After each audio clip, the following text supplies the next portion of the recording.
kid, we were all very happy to see you get elected. You are potentially a presidential candidate. You have stood in this restaurant and made promises. My platform is about courage. I expect you to do the right thing. Alright, that preface. So my name is Stuart. I was a lieutenant colonel, 17 years, infantry officer. And I was an advanced infantry training battalion commander. And exactly, I won't repeat everything Matt just said, but I got to a point in my career where I saw a list of decisions that were made that were unacceptable. And everyone that works in a bureaucracy, you see things that happen all the time through action that aren't congruent with the mission statement or beliefs. And you don't go around and point every single one of them out, right? Otherwise, we wouldn't make it very far. So I wasn't a sitting battalion commander by pointing out every time there was injustice. And I was only 3 years to the end of my career, but I just got to a point where I couldn't put my head down and be complacent. And I'm just going to go through this list real quick. I want to kind of bring it back to just moral courage and end my story. But in Afghanistan, 1 April, President Biden told General McKenzie I want you to go from 2,500 down to 650 troops. General McKenzie could have pushed back. He chose not to. He may have disagreed with it, but he didn't resign and he accepted the restraints of the plan.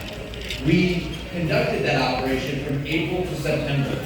Anyone that's ever been to Afghanistan knows that's the peak fighting season.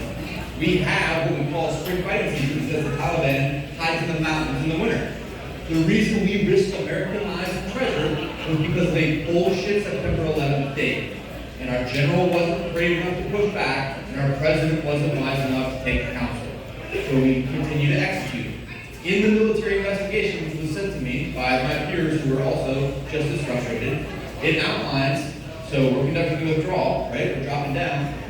Concurrently, we assign a one-star general planning evacuation as a be prepared to separate mission. This is the Department of State, this is the Department of Defense, NDC planning it. They plan on using Bagram Air Base until the 3rd week of June. This is in the investigation. All of a sudden, the 3rd week of June, General McKenzie said, you know what, 650 is not enough to hold the embassy and the airfield, so we're going to pull Bagram off. That caused the planners to reset the entire plan. 3 months of planning lost. Terrible decision, but what's worse is the indecisiveness, which not one Congress member asked about in the congressional testimony. Not one interviewer since McKenzie has gotten into the news on MSNBC or Morning Joe asked the question, hey, in the military investigation it states you didn't decide to pull Bagram until the 3rd week of June. Why were you so indecisive? That would be a great question to ask. So we make that decision. We leave Bagram on 1 July. We leave 7,000 prisoners in the prison. Just leave them in there. The Taliban walks in on 10 August unopposed, releases the 7,000 prisoners, which, by the way, is a much larger force than we ended up responding in complete force with. 10 August, now General McKenzie realizes that this thing's going bad. He throws 2 Marine battalions and an 82nd Airborne, 5,000 troops that went from 2,500 to 650 up to 5,000. On 15 August, that's the picture where you see all the civilians holding onto the airplanes. The Taliban surrounded the airfield, pushed all the civilians on the airfield and used them as cover as they got into firefights with the Marines. Marines killed 6 or 7 people. We don't talk about it. That same day, General McKenzie is in Doha, negotiates basically a surrender with the Taliban. They form our external security. We can't talk about the firefights. He calls them a critical partner. Then the Taliban lets the suicide bomber through the checkpoint, probably came from prison, we'll never know. Kills 13 service members, injures 20 more, hundreds of Afghans at the gate killed. And then in response to that, we conduct a drone strike and kill nothing but women and children. And then we stand in front of everyone and say it was an overwhelming success. Ladies and gentlemen, there is no better list of overwhelming failure than those lists of decisions.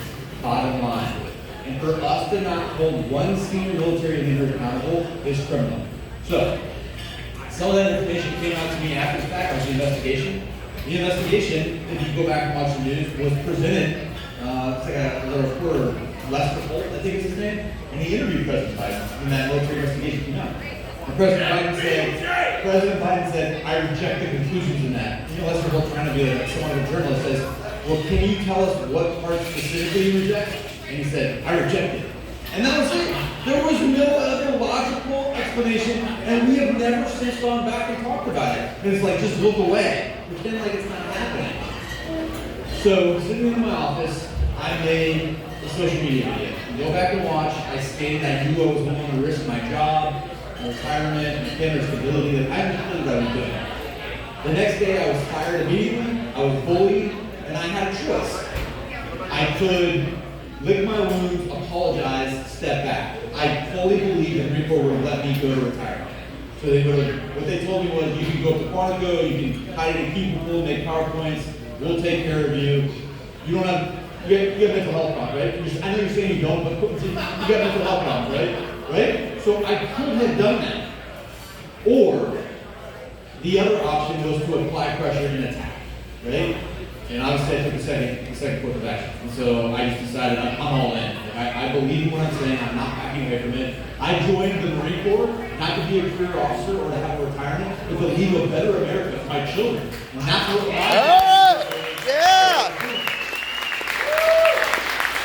So I continue making statements, and then this is where, like, people ask me, like, do you regret anything? Would you have done things differently? So at that point, I'm just releasing, they can't keep up. I'm just like dropping content. And, was I contact unbecoming gentleman? Yes. Did I violate the social media policy? Yes. Was I ever charged with a false official statement? No. Right? And, as this thing kind of escalated, there was a million mistakes I made. Like, imagine watching a game tape the day after the game, and the team being like, no, we executed every block perfectly, and you played that well, you hit that screen. No way!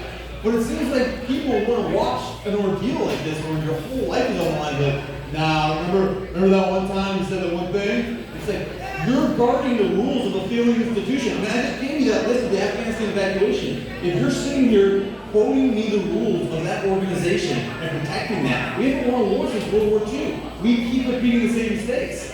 We need people that are smart enough to figure out when to apply moral courage and break the rules. So, after I continued applying pressure, I had to have my mental health checked. They forced me to go a mental health evaluation, trying to get me admitted. The doctor was cool, let me out. Then it was weird for me and my boss. And then I got in prison, and I ended up resigning short of my retirement. But one of the things I want to talk about, we're talking about courage and politicians. When I went to jail, you read my book, it's all in there. But I put in there, I'll see you Monday at 08, ready to go to jail. I essentially set somewhat of a trap.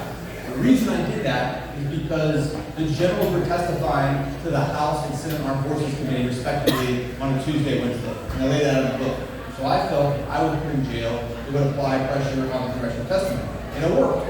When you're in solitary confinement, you get like 1 hour for TV time, and that, I got to see myself being talked about in the congressional testimony, which is pretty wild.